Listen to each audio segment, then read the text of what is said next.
on her way. Once past the rusty water pump, Poppy had to cross Old Orchard. Mr. Ocox's permission was not required here. Even better, the grass was high among the old twisted apple trees, providing good camouflage. Here and there delicate pink lady slippers bloomed. Berry bushes were heavy with fruit. Bluebirds, jays, and warblers flitted by. Grasshoppers leapt about joyfully. Oh my, Poppy murmured as she rested halfway across. It's too nice a day to be worried and sad. She was sitting beneath the shade of the snowberry bush, nibbling on a succulent dandelion stem. Above, only a few high-flying clouds floated in the blue sky. The graceful drift of clouds reminded Poppy of her secret desire, something that she'd never told anyone, not even Ragweed. She suspected he would have teased her. Once, when up in the gray house attic, chewing through some old magazines, she had come upon pictures of an old ballroom dancing team of Ginger Rogers and Fred Astaire. Here the couple dipped, there they soared, here they spun. Poppy was enraptured. From that moment on, her greatest desire was to be a ballroom dancer. Oh, to glide effortlessly across the floor in the arms of a handsome mouse. Forgetting everything for a moment, Poppy plucked a pair of lady's slippers and fitted them to her feet. How cool, how soft and delicate they were, as if someone were kissing her toes. She jumped up, lifted her arms, flexed her paws elegantly, she hoped, leaned her head back, fluttered her eyes, and twirled around just as in the pictures. Round and round she spun.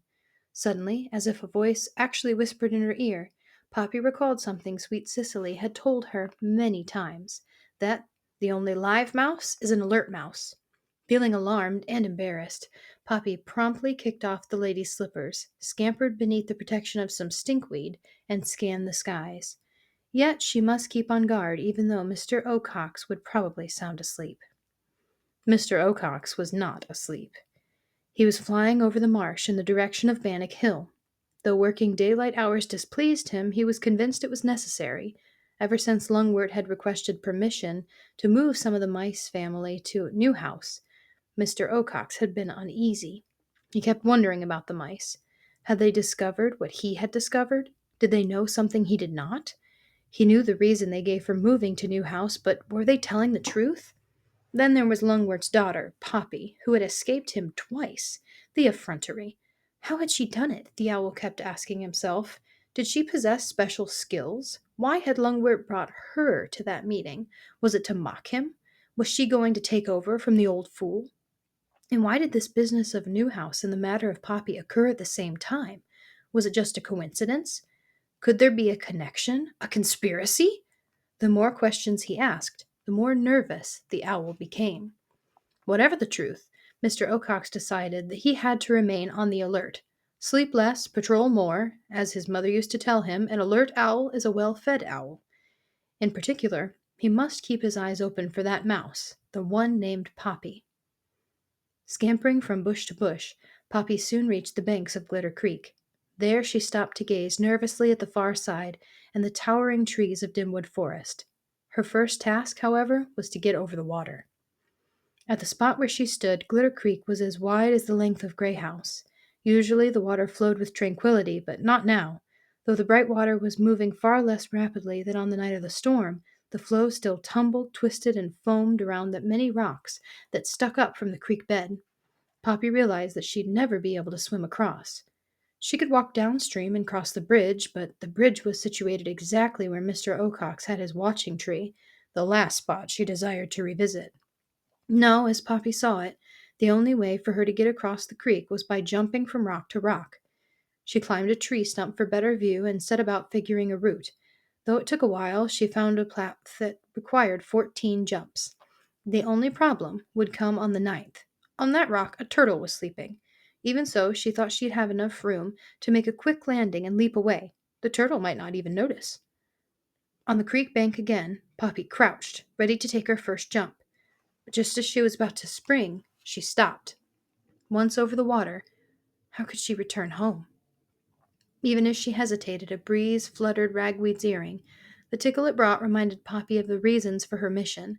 Resolved anew, she gave a leap and landed deftly on the first of the rocks, then the second, then the third. On she jumped, gaining confidence as she progressed.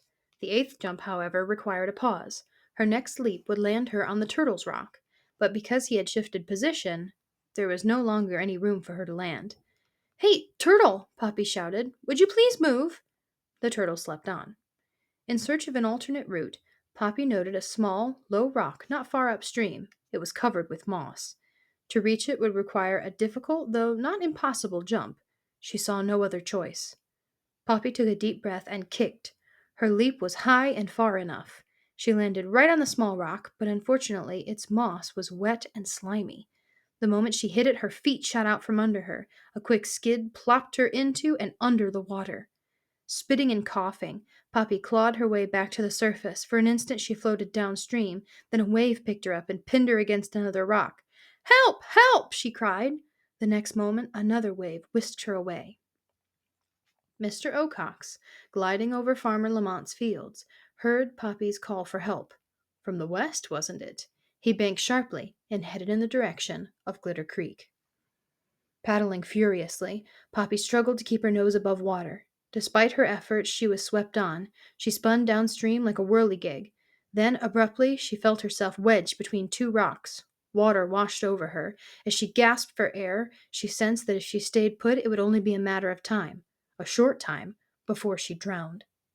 Wrenching one paw free, she groped for something to cling to. What she found was a slimy root of a water lily. She tried to hold on. The root slipped from her grasp. She reached out again and managed to find the lily's stem. Snorting to keep nose and mouth free of water, Poppy hauled in. Bit by bit, she began to rise. Something in the water of Glitter Creek caught Mr. Ocax's eyes. To his surprise, he saw a mouse struggling with a water lily. Poppy worked frantically to pull herself higher. She was now only belly deep. With a few more pulls on the stem, she would be safe. Circling above, Mr. Ocax watched the mouse struggle to climb atop the rock. The moment it reached it, he was prepared to dive. Poppy nearly had her footing on the rock when the lily stem snapped. Her balance lost, she tumbled back into the creek. The moment she struck the water, a wave pummeled her just below the surface. Just as Mr. Ocax dived, the mouse he was watching suddenly dropped into the water. When it failed to reappear, he assumed the creature had drowned. His patience frazzled, he pumped his wings, rose on a gust of air, and turned towards Newhouse. A day had passed since he had been there. He needed to check again. Poppy, desperate for air, bobbed to the surface like a cork. Once again she was swept along. Her strength was ebbing. Desperately she sought something to hold on to. She found nothing. Down the creek she went. Then the creek widened. The water grew less turbulent. Aware that this was probably the last chance she'd have to save herself, Poppy summoned her remaining strength and began to swim frantically. Slowly, painfully, she pulled free of the stream's main force. She bumped against a stone, then ricocheted into the calm backwater. She stretched her toes down and touched bottom.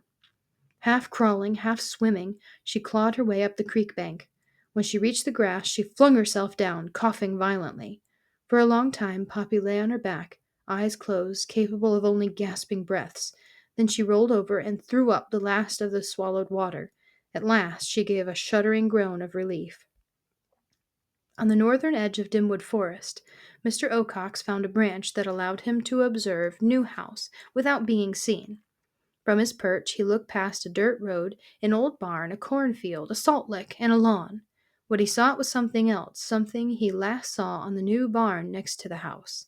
When he saw it again, he gasped. It was still there.